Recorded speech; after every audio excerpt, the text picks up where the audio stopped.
Alright everybody, welcome back to the next Xvault gaming video. Xvault here, and today we're going to go over the newly announced Steam machine that has been dropped, almost shadow dropped, but we knew it was going to happen.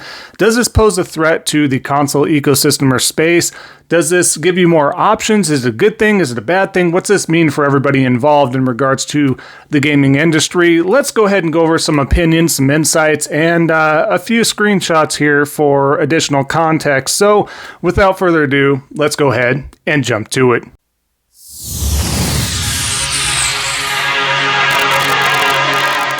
Alright, so like I was saying, what we're going to do is get right to the theme here in regards to the Steam machine, the new Steam hardware that is going to be released in 2026. Does this pose a threat to the gaming ecosystem as far as competition towards PlayStation, towards Nintendo even, or even towards Xbox in their new direction being this supposed hybrid console PC type of situation? So the first one we're going to do here is show a screenshot of Phil Spencer himself congratulating him in this response into this announcement, right? So let's go ahead and take a look here. He states, gaming moves forward when players and developers have more ways to play and create, especially across open platforms. Word salad here and a bunch of bullshit, but here we go. Expanding access across PC, console, and handheld devices reflects a future built on choice, core values that have guided Xbox's vision from the start. As one of the largest publishers on Steam, we welcome new options for players to access games everywhere. Congrats on today's announcement, and of course shows the announcement from Valve showing off their hardware within that ecosystem, right? I think this was always Xbox's vision from the future, though, guys. This isn't a Salty Batch Files episode, but the bullcrap, you can't state this any more ridiculousness than what you see here, right? But this has never been their core values. This has never been what they were looking for. This is not their original vision until they lost the, quote, console wars. So I just find this as coming off as very disingenuous, but I'm sure he is excited in a lot of different ways due to the fact that, you know what, they are now a full-on third-party publisher, and they're going to be even more so. We'll get to those thoughts as well, but let's continue. I have some other examples I want to share. With this hot on the heels of being announced, right, and exclusives are a hot, contentious topic for Xbox fanboys and PC elitists alike. And Jez chimes in, of course, recently. The whole exclusives arguments look silly now. Steam is launching a console with both Xbox and PlayStation titles. So now, guys, we lost the console war. Exclusives are moot point. What a parrot. What a parrot for this corporation, for Microsoft, and Jez isn't the only one. We have a lot of other people out there that I'm not going to name their names right now. I probably should, but I'm not going to. But they're harping on the whole exclusives don't matter. It's a thing of the past. All this stuff. I still strongly disagree, and this is not an exclusives video, but I still strongly disagree that exclusives don't have a place in today's economy or industry. They matter. They create and exude confidence, quality, give bolstering competition between ecosystems. They are needed in a myriad of ways. Anybody looking to have this pillar destroyed, cut off, whatever acronym that you want to put in place, any adjective, any synonyms, all that sort of stuff, they are needed. They are needed wholeheartedly. To state otherwise is absurd, and if you don't, again, you have other intent behind that agenda. So I'm sorry, but I'm not sorry at the same time. Exclusives matter. They always will for as long as they can, and competition is needed. But we'll continue to go over that. Now, again, not a Salty Batch Files, but look what we're doing for the placeholder time being with Mr. Colt Eats Wood here. He states, Xbox versus Steam machine shows Valve made a big mistake. Xbox is just getting started. And then, of course, he has this video, revealed 2026, right? Of course, we're already in damage control, guys. Hold up. Steam and Valve are the ones that's in trouble now. They're the ones that are in trouble now, guys. Not Xbox, not their new pivot, they're the ones that are coming out hard hitting. I don't know what he's going for. Again, we'll have to kind of wait and see, honestly, in regards to all this. But this isn't the case to be made. It's way too early to be telling what's going on for Xbox and Microsoft and what's going on for Steam and Valve in their entry into this pseudo console PC ecosystem they're bringing out to make it more sleek, to make it more more entry level, so to speak, right? So you don't have to go to the extent of paying over $1,000 plus to get into PC gaming and stuff like that. But it's just way too early to tell.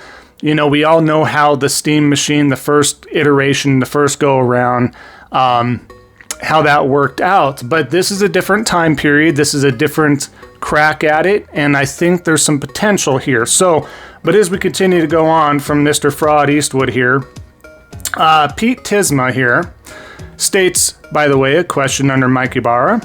Do you think Microsoft is worried about this? Next-gen Xbox is supposed to be something like this, but hopefully it runs a slimmed-down version of Windows like Xbox OS and not regular Windows that will kill it. And we're obviously running into a lot of these issues with the ROG Ally X, right? Because Windows base, etc., you have to do a bunch of different stuff and tweaking, and we all know how that works. But as you can see, Mike Ibarra here. No, I think the ultimate destination for Xbox is a publisher, which is fine, and it is. It is. That's where you're going to see the success, right? Not a platform owner. This is nothing but good news for them long term. And again, I agree. I've said this multiple times even before Mike was coming out and saying that.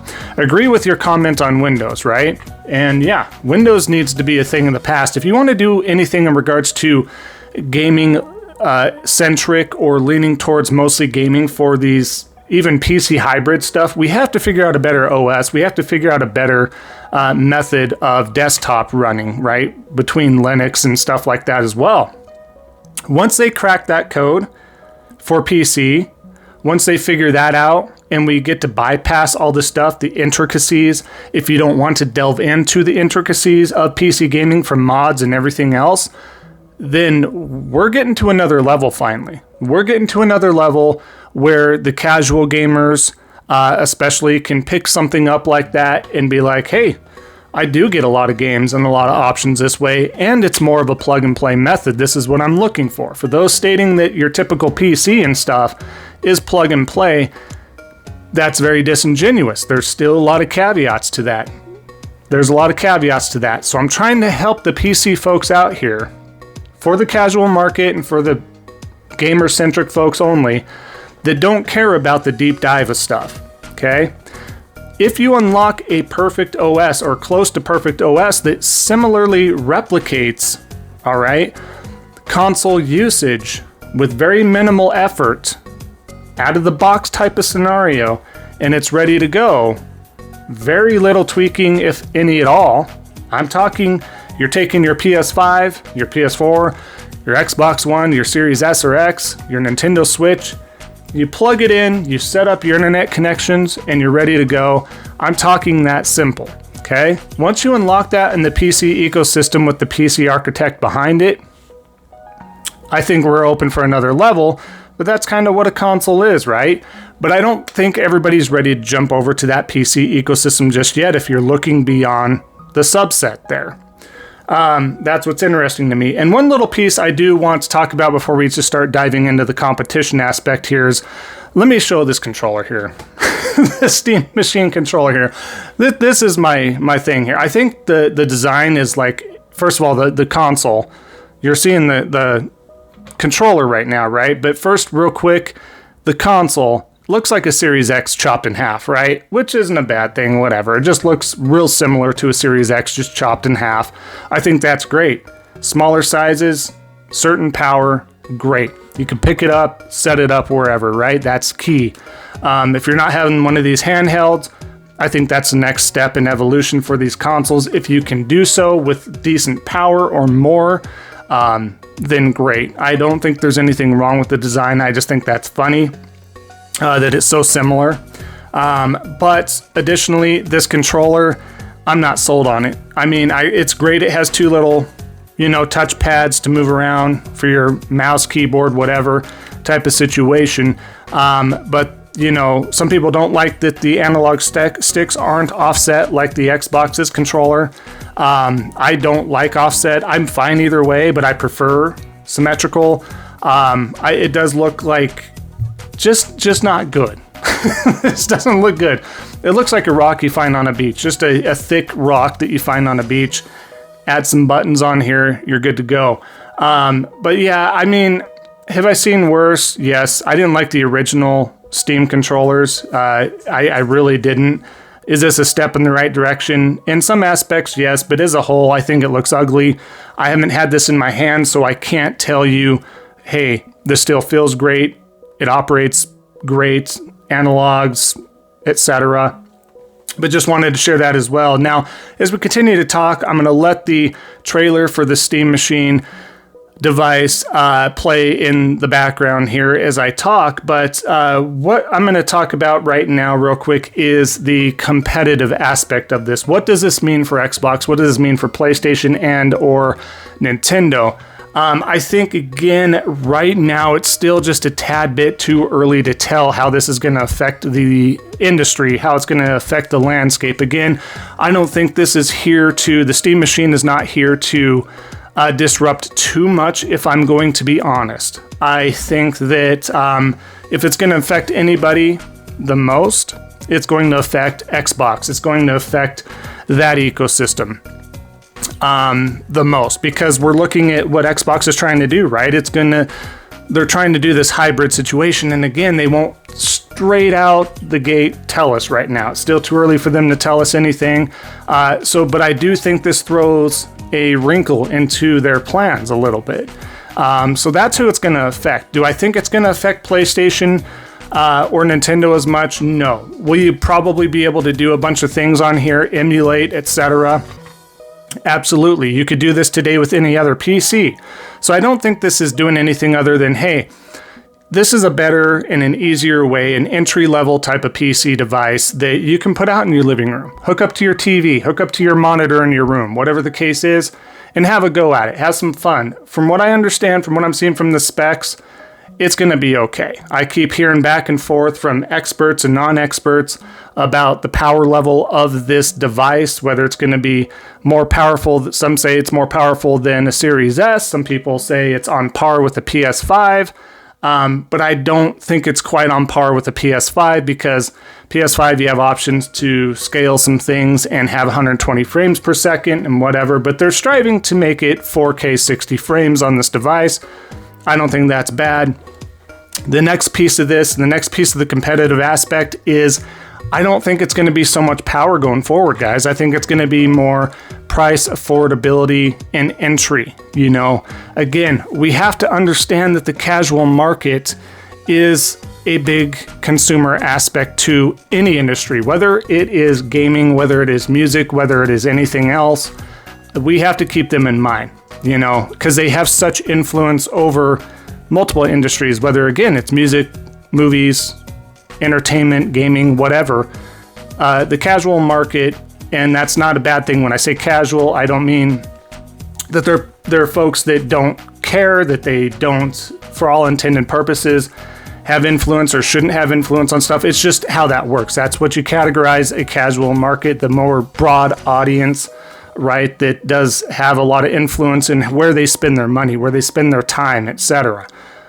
So that's what we have to consider, though. And I think that's going to be the next competitive aspect within the gaming industry. We're talking about gaming right now, and I think that's going to be the next aspect, is pricing.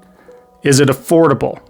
Is it entry level? Is it simple to pick up, plug in, play, get the most bang for your buck, that sort of thing. I do think that bubble for subscription services is also going to burst. That's just, it's a matter of time before it does so. And I think we're going to go back to purchasing and owning our stuff more often. And I think that still speaks volumes, because Game Pass is popular to a point, to a certain crowd, but there's a lot of folks that still want to own games, want to own their movies, want to own their music, want to own all sorts of stuff, right? Fire it up and know they don't have to continually subscribe if they don't want to. You know, we got, again, I don't need to bring up again, but you got the Disney Plus, you got all sorts of stuff, HBO, you got Hulu, which I know is going away or whatever. You got Cinemax, you got Stars, we got Peacock, you name it, right? Paramount Plus. We're not even talking about grocery stuff between Walmart Plus and other grocery outlets that have you subscribe to them. There's only so much and so much content that people can subscribe to. That bubble is going to burst, and they're going to make choices that are more relevant to them and purchase what they need at any given time and make changes. That's just how it's going to be. But that being set aside, ultimately, is this going to impact PlayStation and Nintendo? I don't think all that much. Is it good? I think this is great. I think a Steam machine, another crack at it, is great. I think this is more competition, and I've always said more competition is key, and it keeps everybody on their heels and toes. What does this mean for exclusives, though? That's what we're going to have to wait and see. How long does that happen for? Nintendo's found a great formula. They're going to continue to do so. Again, PC, you can emulate so many Nintendo games, right? People pirate stuff, people do this, people do that. And it hasn't changed the stance for Nintendo and their exclusives. And I don't think anytime soon, anyways, that this is going to influence PlayStation to put their first-party AAA games or even AA first-party games on PC day and date at this time. If they want to put it in a year later, 2 years later, 3 years later, 6 months later, we'll have to wait and see. Multiplayer games, games as a service games, those are probably going to hit on PlayStation and PC and other platforms as needed, because that's where you're going to get your most money. We're going to have to do a separate video in regards to the mobile aspect here, because there's just too much to go over there as well. So if you guys want to hear more thoughts, opinions, and other analyzed facts in conjunction with the mobile aspect, please let me know down in the comments below, and I'm happy to do a video on that as well. But I just wanted to take time and talk about this device and let you know, after all that, ooh, this dropped, now what kind of situation's going on. We had time to think about it, divulge, look at stuff. So we still need to wait at the time of this recording anyways. We need to wait and see what that price is of this Steam machine, right? See how that unfolds. We still need to see what Xbox's new direction is going to be for their new hybrid, quote, hybrid console is going to be, how that's going to look. But I do think this is definitely throwing a wrinkle into their plans. And regardless of what comes out of Phil Spencer's mouth, I know he's kind of rocked back. And I feel like if I was Xbox at this point in time, how many more roadblocks do you need? How many more issues and hiccups do you need before you just say, you know what, guys, look, we know we're heading down a third-party publisher-only path.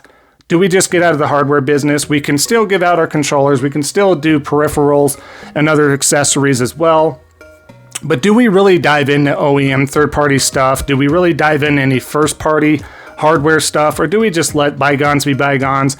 This is the way it is. We're going to be extremely successful as a third-party publisher. We're going to be putting our games everywhere. We're going to make bank by doing so. We're going to flush this stuff out. We own all the IPs we had before ZeniMax and ABK, but now we have ZeniMax and ABK added to these IPs. It's going to print money. That's what we're going to do. That's where we're going to find our success. Let's just lean to it. Do they pull back? I don't know. I still think it's too early to tell, but do they pull back and not do anything with hardware going forward? This does pose the biggest question. We'll have to wait and see. But that being said, I will wrap up the video here, guys. I wanted to share some thoughts, opinions, and like I said, some of those screenshots and all that good jazz. But that being said, definitely let me know down in the comments below. Would love to hear what you guys think about the Steam machine. Do you think it's a good idea? Is it great competition? Will you be picking one up? Do you think this affects Microsoft more than even what I'm stating? Do you think this actually affects PlayStation or Nintendo more than what I'm stating? I would love to hear your opinions and thoughts down below. If you haven't already, definitely leave a like. Both those things do help out the algorithm. If you haven't already, consider subscribing to a small content creator like myself. We are working our way to that 4,000 sub goal, so thank you guys so much. Really appreciate that. And of course, we'll let the day get back to you here, and enjoy the rest of your day, guys. And we will see you next time on the next Xvault gaming video. And until then, take care.